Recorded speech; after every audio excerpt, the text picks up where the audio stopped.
Aho, buju indenoi maganadok. Anin, kage gabo nijnekas. Mekanak indudem. Mekanak wajuing indunjiba. Besho kakaba kang indanungom. Apajigo migwech bizantayeg. What I said there was a traditional Ojibwe protocol greeting. I said, hello, all of my relatives. My name is Kage Gabo. I'm Turtle Clan. I'm a descendant of Turtle Mountain. I live close to Minneapolis today. And what I wanted to open up with and say was thank you. Thank you for tuning in and listening to this live Ojibwe Word of the Day.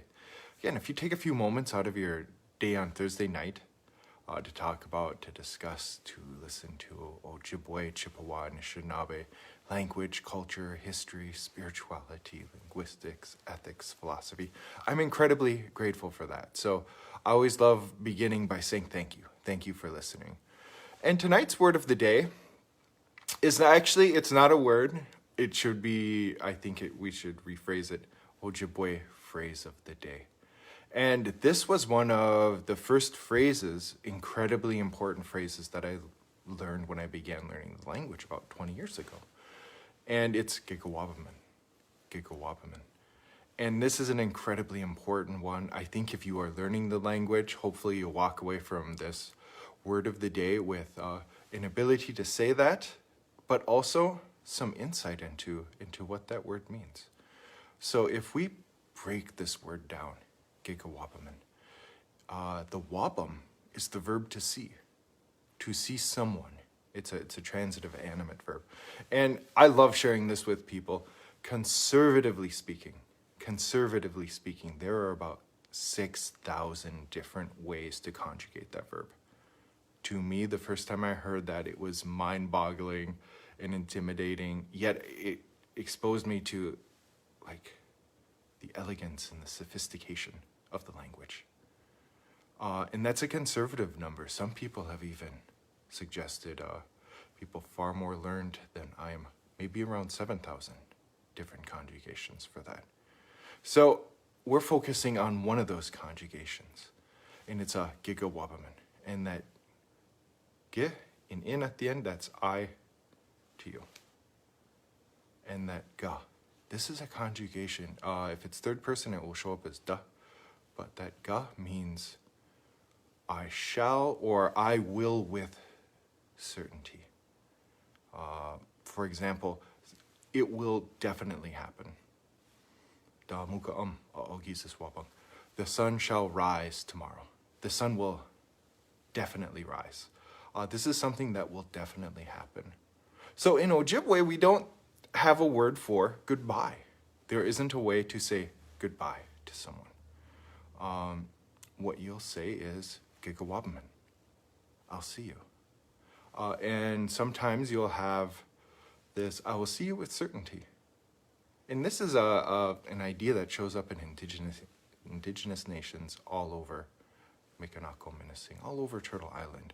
There are Indian, Anishinaabe, indigenous people who don't say goodbye. They say, I'll see you later. So another way of saying that would be Gigawaabamin Banama. And in some dialects, I've had the great fortune prior to the pandemic that I had a chance to travel around Anishinaabe Waking, an Ojibwe country. And in some dialects, this will show up as Banamaapi, later. In our dialect, we would probably say Gigawaabamin Banama, I'll see you later. Gigawaabamin Minawa, I'll see you again. But this meaning is I will certainly see you. And the first time I heard that, I was floored by how much of the spirituality was embedded in that phrase. Because that idea that I will see you again, implied in it is this understanding of the spirit world. So what they're really trying to say, and this is like a pre-contact phrase. So before anyone arrived here from either Europe or Asia, we were using this phrase to say farewell to someone, to bid someone farewell. And what they're saying is that I shall see you again.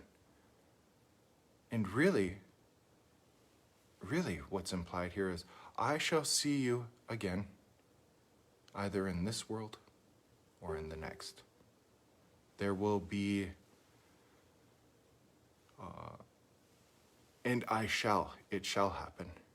Because in this world in which we are inextricably interconnected to one another, through spirit and also physically, that no matter what happens, we'll see each other again. And I was astonished by that. In times like these, it gives me some comfort. But also, implied in it, they're not sugarcoating things. They're not glossing over things. They're implying that in ৱাpä ምᓐ, that one who is alive, that one who is living, or life. One translation for that I would use is that the eternal is moving through the impermanent. That our spirit, which has no beginning or end, which is moving through our body, which has definitely a beginning at birth and ends at one point. That will happen. That will happen to each of us. When we're saying something like Gigawaabamin, we're acknowledging that. And I think that's the way that a culture that is very mature spiritually deals with one of these issues that every human being will go through. Someone leaving, a maja giwe, someone who has returned home. Nibble, someone who has died. So to think of that I'm acknowledging that either in this world or the next I will see you again. And then there was a phrase that I learned in that first year of Ojibwe, my first semester, that I wanted to commit to memory. And because whenever I met elders who I wanted to learn the language from, I wanted to approach them with respect, with acknowledging their tradition, with acknowledging their culture. And it was Āpä ምᓐ Gigawaabamin. And the spirits will decide when we see each other again. Now, when we break that one down, we have āpä later, 미너와 again, ōpä미ᓐ. When we reach a certain destination, a certain point in the path of life where we can see each other, we shall see one another. We shall see one another with certainty.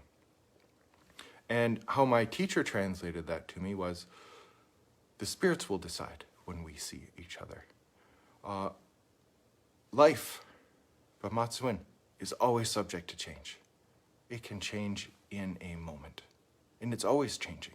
That's the nature and the beauty of it. And our choices in this interconnection, in our interrelationship with one another, have particular consequences. So what they're saying in something like that is, maybe according to our choices, maybe according to our decisions, maybe according to our actions, that will determine when we see each other again. And that may be in this world, or we shall certainly see each other again in the next world. And for me, that gives us the reminder of how we should act with debwewen, with truth, with sagituin, with that compassionate, unconditional love for one another, with gwaikwadizuen, with virtue, with righteousness, with honesty, with dabasengdizuen, with humility, with manajituin, with respect for one another, acknowledging the sanctity in each other's lives, with zungide ewen, with strength of heart, with courage, with bravery, and acting with nibwakawen, with intelligence. And in that will, when we do see one another again, we'll certainly know how to treat each other as relatives. And so whenever I part from a new or an old friend or relative, I love to say, āpänima minawa ōpämiᓐ Gigawaabamin, or if it's just quick, Gigawaabamin. So that's all I'm going to say this evening. Thank you all so much for listening to this live Ojibwe word of the day. Again, please feel free to like and share this video. Aho. Dagasanai and Guamazik, please, all of you do take care. āpänima minawa ōpämiᓐ Gigawaabamin. And the spirits will decide when we see each other again.